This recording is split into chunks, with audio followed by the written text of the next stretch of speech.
estou conversando aqui com o meu amigo Jones Matos. E aí, Jones, como é que vai? Meu amigo, eu estou aqui, né, nessa conversa, né, nesse bate-papo com É os no nossos... vodcast que a gente tá. Né, não é o podcast, É o vodcast, o vodcast, é o videocast. vídeo, né?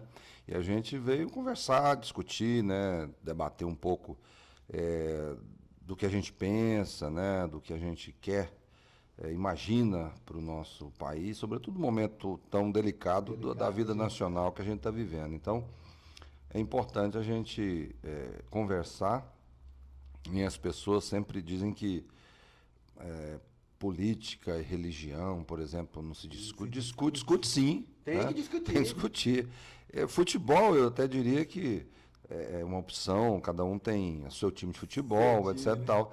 Perfeito. Agora, a política não. Política ela tem a ver com a vida do país, das pessoas, e realmente tem que se discutir e traçar caminhos. Né? Cada um verdade. pensa de uma forma como mudar a vida do país, como mudar a vida da sociedade, né? Então, acho que é importante, sim, o debate político. O debate político em alto nível, né, também. Não precisa Claro. ser dentro de um Baixaria nunca, né? contexto de ódio, de raiva, de rancor. Isso Não existe. não vira nada, né? Então, acho que a gente tem que trabalhar e conversar com as pessoas de forma muito serena e responsável. Eu acho que esse é o nosso objetivo. Então, Jones, já que a gente começou aqui, quem é Jones Matos? Conta aí pra mim. De onde você veio, que cidade que você é. Olha, eu sou de Araguatins, nasci no Tocantins, né? Antes era Goiás, né? No passado, de 89 para cá, nós tivemos uma divisão, né, do estado, né? Eu vim para cá, eu já morei em São Paulo, morei em Brasília, né? Depois morei fora do país também um tempo, É, eu sei, você já me falou mas isso. eu estudei, me formei em Sociologia pela Universidade Federal de Goiás, né? Fiz docência universitária pela UEG também, eu posso dar aula no ensino superior, né? Mas nunca dei aula, acabei nunca me enveredando por esse caminho, né? Acabei me enveredando mais pelo lado da comunicação, da Jornalismo. jornalismo, quer dizer, da próprio trabalho meu na sociologia, que a ciência política também atua muito na área de pesquisa. Eu atuo muito nessa coisa na área de pesquisa, a empresa que a gente tem desde 2011, né? Então eu tenho trabalhado nesse sentido. Então, as coisas foram acontecendo, eu acabei, né, tive militância política também durante no período que eu estive na universidade, fui diretor da Uni, né, andei o país inteiro organizando também a juventude, militei em partidos também, fui dirigente partidário em Goiás, Você tem uma já fui, trajetória política também. já fui candidato, inclusive, né, já disputei a eleição. Mas acabou que eu não, nesse trabalho de disputa eleitoral, acabei ficando muito mais nos bastidores, né? E acompanhando e convivendo com isso, né? Mais estratégia, né, de campanha, um trabalho mais de orientação. Eu tenho feito muito essa coisa aí com candidatos, né? Com pessoas que querem entrar na vida pública, mas disputa eleitoral eu acabei Deixando de lado. não me envolvendo. Mas é sempre bom e a gente sempre está na política, né? Claro. Participando, discutindo, dando opinião. Né? Então é esse o nosso cotidiano também, né? Diário. E eu acabei me envolvendo nisso, mas sim, sempre preocupado com essa coisa. A academia é muito. Eu sinto a ausência da academia. Eu acho bom. Claro. Tentei fazer um mestrado, Estudar novamente. voltar e tal, mas rapaz, quando eu vi a pilha de livro que tinha que ler e me isolar lá no Itatiaia de novo, porque tem que arrumar um negócio para ler, esquecer da vida social. Esquecer, né? Pra você fazer um mestrado, um doutorado, não é brincadeira, bichão. É muito livro, é muito texto pra você estar uma. E aí você tem que esquecer a vida. E aí eu acabei, né, mas eu quero retomar alguma coisa, até porque eu sinto falta. Acho que a academia ela é muito boa. É muito positivo, o Eu voltei ambiente a acadêmico. estudar, estou estudando em AD, estou fazendo curso de jornalismo em AD. Estou na Olha aí, ó. faculdade de novo. Muito bom, viu? E hoje tem essa modalidade, né, do curso à Ah, distância. Na época, no passado, vamos dizer assim, lá atrás, não era possível não tinha. essa modalidade de ensino à distância, né? É verdade. Então mudou as coisas. Eu acho que hoje é outro contexto, né, outra realidade, né? Jones, então, mas nós viemos aqui falar também de política. Como que você acha que está a política brasileira e goiana? Conta aí pra gente alguma coisa aí. Olha, eu imagino o seguinte, que a gente está vivendo um momento extremamente delicado do país. É verdade. Eu acho que de 89 para cá, da redemocratização para cá, nós nunca tivemos um cenário eleitoral tão Conturbado. conturbado, né? Um processo eleitoral cheio de Milindras, né? sabe, muito e preocupante, né? Porque é o que está em jogo e de 89 para cá. A gente fala de 89 para cá, não é porque para trás não teve, nós tivemos lutas, Claro. né? Nós tivemos o governo Vargas, nós tivemos a ditadura militar, que foi justamente o que impediu, o país ficou quase 30 Se anos envolver, né? de avançar, né? Foi um atraso para o país, o período, não só do ponto de vista de mudança no país, da estrutura do país, mas sobretudo da vida das pessoas, do cotidiano, dos direitos civis, das Exatamente. garantias, né? Todo mundo foi negado. Foi isso pra todo negado a mundo. isso, e aí você teve um período de obscuro, né, da história brasileira. De 89, porque foi as eleições, a partir das eleições, a gente fala essa cronologia, o fato histórico é de 89 para cá, que foi a primeira eleição presidencial, em que o Lula, que hoje disputa a eleição, disputou o segundo turno com o Collor de Mello e se sagrou vitorioso na primeira eleição após a redemocratização, frustrando, naquele momento, as figuras que fizeram parte daquele momento histórico, que foi a luta pela democracia, tiveram que morar fora, muitos foram exilados, como Leonel Brizola, que era um quadro que naquele momento disputava a eleição com o Lula, também no mesmo campo da esquerda. É verdade. E você teve uma eleição bem interessante, mas que acabou saindo vitorioso esse campo à direita, mais à direita, conservador, nesse discurso um pouco parecido com o que temos hoje, com o candidato, com o atual presidente. Um pouco parecido nessa coisa de que vai varrer a corrupção, que vai fazer isso, fazer aquilo, e a rigor não é isso que a gente... E eu fico sempre preocupado com esse discurso dessas candidaturas, né, que querem, a todo custo, achar que vai mudar a realidade do país a toque de caixa do jeito que quer, na força, na base da força, né? E não é assim, não muda. Tudo Nós vivemos num país democrático, então a gente tem que ser na democracia. claro, Quem tem que ganhar no voto, na eleição e tudo mais. Não criticar nem as instituições, porque as instituições estão indo bem. claro, e né? é dentro de um ambiente democrático, né? Então você pega de 89 para cá, nós nunca tivemos um cenário de uma eleição como a que nós estamos vivendo.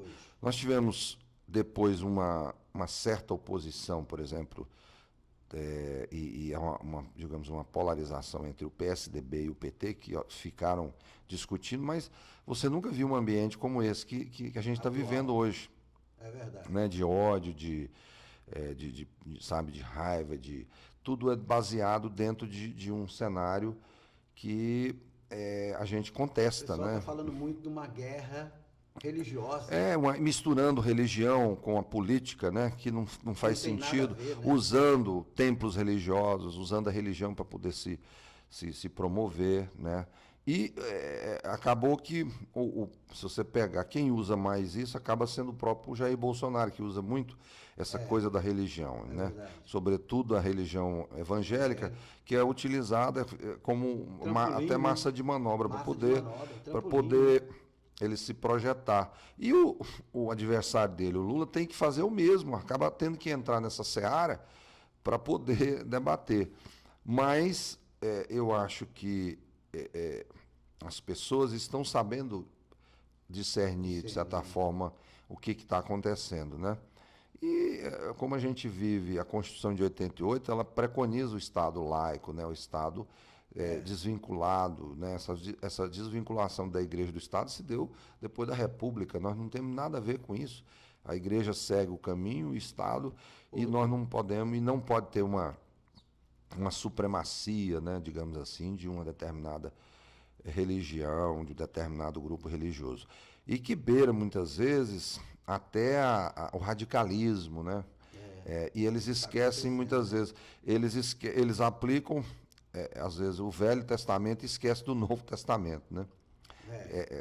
Trabalham muito em cima do Velho. E o Velho Testamento é realmente retrógrado, né? É verdade. Ele tem todas as questões que estão relacionadas a uma coisa ultrapassada, né? O Novo Testamento já é mais...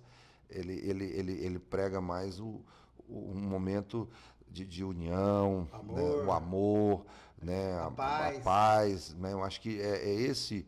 E é isso que a gente não quer. Nós queremos trabalhar dentro de um contexto em que as pessoas professem a sua fé religiosa, como determina e como diz a Constituição, mas nós não podemos transformar o Estado brasileiro numa extensão de uma igreja, seja ela qualquer, a prefeitura, o Estado, né? Nós tivemos candidaturas nessa eleição que quiseram fazer isso, né? Transformar, né, o Estado, ou dizer, olha, o senhor dizia que eu sou evangélico, preocupado se perder votos ali naquele determinado grupo evangélico, sendo que ele não pode, né, ser um agente, né? misturar as coisas, né? Ele pode até professar a sua religião, mas ele não pode transformar o Estado ou a prefeitura numa extensão, da religiosa de interesse de grupos religiosos evangélicos. Então, sobretudo evangélicos. Principalmente os neopentecostais, porque as igrejas tradicionais, batistas, presbiterianos, estão quietas no canto não delas, entram nessa patifaria, por exemplo, do Bolsonaro, por exemplo. certa. Não usa essa esculhambação de querer canal de... Porque esses caras aí estão entrando nisso porque querem canal de rádio e TV, né? Muitos deles, dinheiro, né? concessão de rádio, etc. E aí ficam bajulando, por exemplo, o presidente da República. Muitos deles foram beneficiados. E serão ainda até o fim do governo nesse negócio aí. Então, tudo isso tem interesses. Né? Interesse político e financeiro. E financeiro. Então, a população e o grupo não observa isso. Mas o povão, não. Eles estão achando. Tá de olho aberto. Os caras estão achando que porque ele defende a família. Mas qual família, eu te pergunto? Porque tem alguns chavões aí que são feitos e que é tudo falso. É verdade. Né? Eu te pergunto, quando fala da família, quem é contra a família? Quem é contra o agronegócio, por exemplo? Quem é contra? Isso é tolice. Porque, veja bem, qual é a família, quando você fala hoje assim, eu defendo a família, mas qual o tipo de família que tem hoje na sociedade? Não é só a família hétero. Tem a família de duas mulheres que adotaram crianças e estão constituídas. Tem família de dois homens que estão vivendo e criando filho também. Organizando, foram lá adotar, tem uma fila de crianças adotadas, abandonadas, que ninguém quer, entendeu? Então, hoje o Estado brasileiro tem, isso a gente na sociologia chama de demandas da sociedade moderna. O que acontece? São demandas que precisam ser respeitadas pelo Estado brasileiro e tem que ser reconhecida. Né? E o Congresso não pode existir. E o atual presidente não pensa assim. Não pensa assim. Então, não é só a família tradicional não. A família cresceu, né? Existem vários tipos de família. E o Estado tem que reconhecer, porque isso tem a ver, não é simplesmente porque eles trabalham na questão moral. É uma questão de patrimônio. Né? Então, essas pessoas pagam impostos, tributos, e tem que ter política pública para eles. É verdade. Né? O presidente, quando fala, não vai ter filme com a temática, por exemplo, LGBT, não vai ter filme com a temática sobre os negros, quilombolas, não vai ter... Quem é ele para dizer isso? Ele é cineasta, ele é historiador. Não, vai ter. E o país, país existe todas as correntes de pessoas, tem que ter filme com temática religiosa, tem que ter filme com temática sobre o produtor rural, o homem do campo, tem que ter temática sobre as minorias, travestis que estão sendo assassinadas nas portas aí da rua, porque trabalham na rua, tem que ter política pública. Todo mundo vive e paga imposto. Então, as famílias brasileiras, hoje, não é só... Então, não adianta ficar querendo... Com essa conversa de essa família tradicional. Iludir, né? a sociedade brasileira, o povo brasileiro, porque isso não funciona, entendeu? Então, ninguém é contra a família. Todo mundo quer ter família. Todo mundo tem, aliás, família. Tem pai, tem mãe, tem tio, tem sobrinho. Então, a gente convive nesse ambiente. Ninguém vai mudar isso. Agora, quando se debate essa pauta, e nós precisamos reconhecer, porque existem outros tipos de famílias na sociedade. E tem que ser E incluídas. tem que ser, exatamente, porque eles pagam impostos. Então, esses debates, esses temas que são levantados, por exemplo, na campanha eleitoral, nós vamos ter que, numa hora, debater, nós vamos ter que debater, por exemplo, sobre aborto. Num determinado momento, o Brasil, saindo desse debate eleitoral, porque essa discussão só vem na época da eleição, para tentar desmoralizar um ou outro candidato, né? Para tentar dizer que fulano é contra ou a favor, mas que, na verdade, é uma pauta que a Argentina recentemente resolveu, inclusive legalizou, né, o aborto, entendeu? Então, assim, não adianta o Brasil fugir dessas discussões, uma hora vai ter que debater. Uma hora o Congresso vai ter que resolver, e a Justiça teve que resolver. O Congresso não legislou, o Supremo veio e disse, não, vai ter que ter união civil entre pessoas do mesmo sexo. Reconhecer, porque estava tendo problemas patrimoniais. O sujeito vivia com a pessoa, você pega aí na história, tem inúmeros casos que eu conheço, né, de advogados relatando que foram advogados, a família, o camarada teve um casamento, aí morreu o parceiro dele. Aí a família dele foi lá e mandou o cara embora do apartamento da casa. Do outro, não, você se vira aí. Quer dizer, eles construíram junto um patrimônio, como não tinha amparo legal, ele ficou num prejuízo, e aí foi lá, foi por isso que se deu a ação lá no Supremo. E disse, não, é preciso... Se a gente não tivesse Supremo, a gente estava ferrado. Exatamente. Né? Então, por isso é que não é importante atacar, dizer que o Supremo não serve, não presta. Ele veio numa hora como essa e foi duro disso. Botou um pingo nos is, né? Falou, não, esse casal aqui, eles construíram um patrimônio junto, é preciso reconhecer. Ele tem o direito. Foi assegurado o direito dele, da herança do seu parceiro, porque eles construíram junto. Ele provou que foi construído o patrimônio junto. Então, essa questão da união civil entre pessoas, entre pessoas do mesmo sexo, ela vem nessa perspectiva, que é para o Estado brasileiro reconhecer essa questão ela é patrimonial, não é meramente uma questão moral. Não. Que não pode porque é contra a Bíblia e não sei o quê. Não, as pessoas que não acreditam, mas existem na sociedade configurações, composições com essa característica. E nós não podemos deixar de lado. Simplesmente passar e dizer, não, isso é a escória da sociedade. É o contrário. Então a gente tem que respeitar. Todo mundo tem direito, né? Todo mundo tem direito. Na Constituição de 88, está todo mundo... Garantido. Há as garantias individuais, as garantias de grupos, né, do coletivo, mas as pessoas precisam ser ampliadas. Então, eu acho que é nesse sentido que a gente tem que se preocupar, e essa eleição, ela está servindo para a gente fazer esse divisor de águas, né? É verdade. Né? Quem é que ataca as instituições, quem é que não quer que o país estabeleça esse tipo de relação, e dentro de uma postura, muitas vezes, até conservadora. Foi bom essa discussão nesse período de 4 anos do governo que aí está, porque as vísceras apareceram. Muita gente que estava escondida e não tinha uma visão.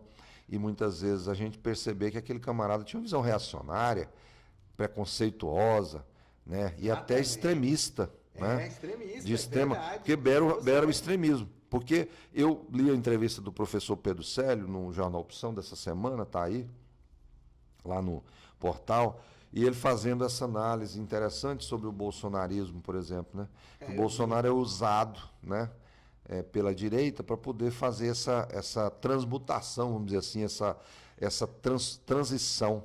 Lá na frente, eles vão se descartar esses radicais. Pega o Bolsonaro, joga no lixo. Joga pro lixo, porque esse discurso desses grupos, né, quer dizer, nós assistimos ontem mesmo, lá na Basílica de Nossa Senhora Aparecida, verdade, eu vi aquele um incidente. grupo de radicais, né, de pessoas sem um mínimo de postura, extremamente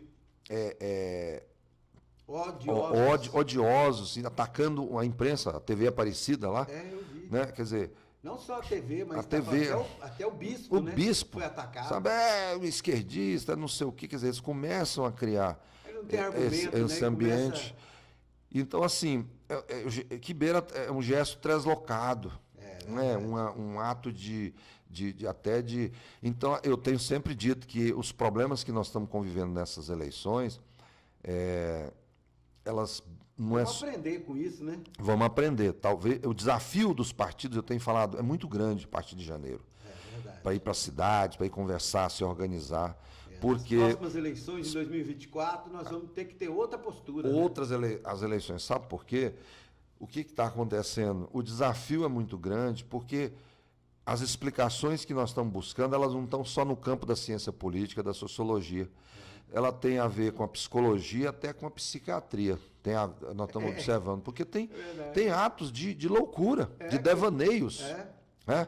Nós assistimos hoje um ato lá, no evento que nós fomos lá, no Hotel Mercury, lá na Avenida República do Líbano, uma mulher que apareceu lá, uma bolsonarista, nitidamente, ela não estava nas suas funções normais, um ato de loucura, atacando a vereadora Ava Santiago por uma questão de religião, o que ela pensa sobre religião, igrejas que estão sendo fechadas e não sei o quê, tentando desmoralizar a menina que é evangélica, e ela tem o direito de ser evangélica, mas não, a posição dela lá, você viu, a posição...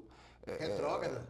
A menina... Então, você vê que como é que eles têm esse comportamento. Como é que eu vou num evento que eu não sou convidado, que eu não comungo com as teses. A postura das pessoas. Aí vou lá e ataco daquela forma que aquela garota fez. Ela apareceu do nada ali e começou a atacar a menina. Quer dizer, aquilo é um ato de selvageria, de loucura. Isso não tem a ver com ciência política, né? Não tem a ver com filosofia, nada. Isso tem a ver com... E aí é um problema que nós vamos ter que resolver.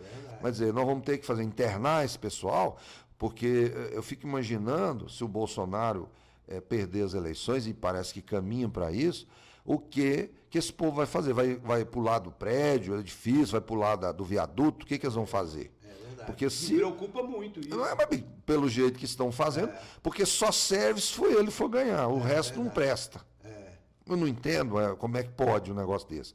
Num processo eleitoral, eu dizer que eu sou o portador da boa nova, né? O resto não presta, não vale nada, né? Porque é assim que é feito. Tá desse jeito hoje, quer dizer, não só vale só a eleição, só vale se eu ganhar. Ninguém é mentiroso do lado dele. Né? Não. Todo mundo só fala a verdade. Só tem pessoas probas, oriundas da família. Né? Da família, são pessoas sérias, etc. e tal. O resto não vale nada. Então, se não for nós que ganhar, nós não vamos aceitar, por exemplo, que é o que ele tem falado. Então, assim, muita conversa fiada, muita falácia, muita mentira. Né? E eu acho que hoje a realidade está se impondo no país, entendeu? Diante de um contexto como esse, a realidade acaba se impondo. E eu acho que quem ganhar as eleições vai ter que fazer o oposto do que o atual presidente faz. Vai ter que dialogar, vai ter que conversar com sindicalistas, porque esse governo aí nunca conversa com sindicalistas. De jeito nenhum. Ele não discute com entidade, ele não conversa com as pessoas. Pelo contrário, fez hostilizar os prefeitos, os governadores durante a pandemia. Então, o Bolsonaro, ele tem muita dificuldade de construir isso e de construir consenso. Nós precisamos de alguém para liderar o país, o processo, para reorganizar, para poder construir um processo em que todos participem de discussão, conversar com os evangélicos, com o agronegócio, com todo mundo, ninguém tem nada. Nós falamos ali atrás da redemocratização, nós vamos ter que redemocratizar de novo. Fazer tudo novamente. E realmente ir para a base. Os partidos hoje, eu penso que os partidos políticos, principalmente os partidos mais ideológicos, terão que ir para as cidades, reunir os núcleos. Né? O PDT, por exemplo, eles chamam núcleos de base.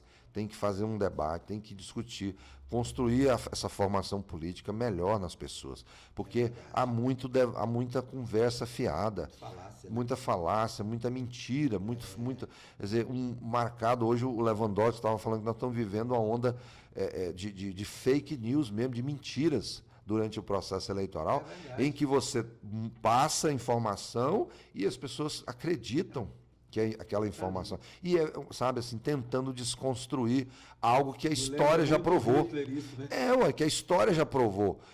Quer dizer, os caras não acreditam que a Terra é redonda, os caras não acreditam na ciência, os caras não acreditam no sistema bancário, inclusive, porque só fazem negócios em espécie. Para eles, o sistema bancário também brasileiro não presta. Não presta. Né? É verdade. Ele não tem segurança. Quer dizer, então, que maluquice é essa? Que país é esse, né? Como se dizia, Legião Urbana. Que país é esse? Então, esse o cenário, esse ambiente que nós estamos vivendo é um ambiente difícil e que nós vamos ter grandes desafios, né? Nesse momento. Ô, Jones, mas obrigado pelo papo, adorei demais a conta. Você é um cara muito inteligente, conhece muito, um sociólogo que conhece muita coisa aí, né? Meu amigo, eu como eu diria o Brizola, eu venho de longe, né? Vem de longe, ele tinha aquela expressão, eu venho de longe, né? É verdade. E, assim, eu vivi vários momentos da história do país, desde 89 para cá, venho acompanhando o processo, a gente se interessa pelo debate, né, pela discussão, e eu estou assim, muito esperançoso de que a gente possa dar a volta por cima e o país voltar a ser o que era. Né? A pensar de forma mais racional, né, de forma mais equilibrada, dentro de um ambiente democrático, dialogar, conversar com as pessoas. Eu quero isso, respeitando a todo mundo, todas as regiões, Agora, eu não posso fazer governar apenas para um setor da sociedade. Eu não posso. Eu tenho que trabalhar com todos. O país é grande, né? Eu não posso. Só quem votou em mim que eu vou apoiar. De jeito nenhum. Que eu vou. Não tem jeito. Não posso. Então acho que vai largar as outras pessoas? Não pode. Exatamente. Então acho que esse é um momento oportuno e os eleitores, a sociedade brasileira tem um momento histórico nesta hora de não entrar num debate equivocado, né? Uma coisa que transporte, sabe, a mentira, o ódio. Nós não queremos nada disso. A gente quer um momento de paz e amor mesmo. Né? E eu acho que esse aqui é a grande preocupação nossa nesse momento e essa mensagem que a gente tem que deixar para as pessoas que nós vamos dar a volta por cima. Por futuro, porque as crianças que eu me assustei quando eu vi o resultado do Congresso Nacional, porque na minha opinião, e de muita gente, o Bolsonaro ganhou as eleições no primeiro turno. O que está se fazendo agora é tentando equilibrar o jogo. Porque quando foi eleito o Congresso, que foi feito, sobretudo no Senado, é um negócio que você se assusta. Eu estou assustado. Eu estou preocupado. Porque no Congresso que está aí, no Senado, por exemplo, você pode até fazer impeachment de ministros com a maioria que ele tem. É verdade. Se ele ganhar a eleição, aí ele vai botar tudo em prática. Ele pode fazer o que ele quer. O que ele quer fazer. Fecha o STF. Pois rasga a Constituição. Rasga a Constituição. Muda, como fizeram na época da ditadura, coloca 16 ministros, por exemplo. Altera isso. Então, para mim. Um AI-5 novo. Novo. E tudo dentro do ambiente democrático. Vira um autocrata como Vladimir Putin. Lá na Rússia, faz. Ele é. Como se diz hoje, como se diz naquela reunião, que o cara falou assim, uma coisa que eu gostei. Nós estamos vivendo uma monocracia. E nós não queremos uma monocracia, nós queremos uma democracia. Foi o PX. E aí você veja que teve uma fala interessante de um rapaz, um jovem, lá de Indiara. Ele disse, olha, eu vi. Eu não quero criar meus filhos dentro de uma ditadura bolsonarista. É verdade. Assim, ele falou emocionado. Se Lula não ganhar, vai acabar acontecendo. Claro, então há uma preocupação nesse sentido, porque o Congresso que está é justamente com essa característica de fazer. Ele é mais conservador e reacionário. Isso eu não tenho nenhuma dúvida e medo de dizer que o Congresso que vai se formar a partir de 2023 é realmente um dos piores da história do Brasil. E o desafio, se for o Lula o próximo presidente, eu acho que ele consegue dialogar e buscar equilibrar essa discussão para que a gente não entre num processo, numa guerra digamos assim, muita gente até ir embora do Brasil. Claro. Porque isso pode acontecer, Pode. né? Porque você não Uma vai ter evasão fudida, um né? ambiente para poder ficar num país dominado por quase que uma seita ditador mesmo. e uma seita religiosa, como é o que a gente tem visto por aí, o comportamento das pessoas, que beira ao fanatismo, né? Então não é isso que a gente quer. Nós queremos produzir, discutir de forma racional e respeitar as diferenças, que eu acho que são mais importantes. É verdade.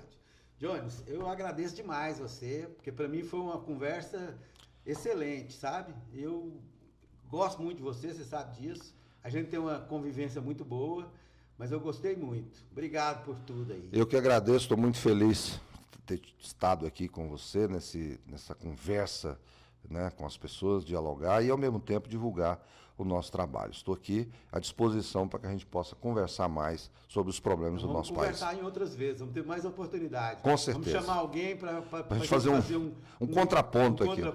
É verdade. Um grande abraço. Um grande abraço. Obrigado, Jones. Valeu. Um abraço.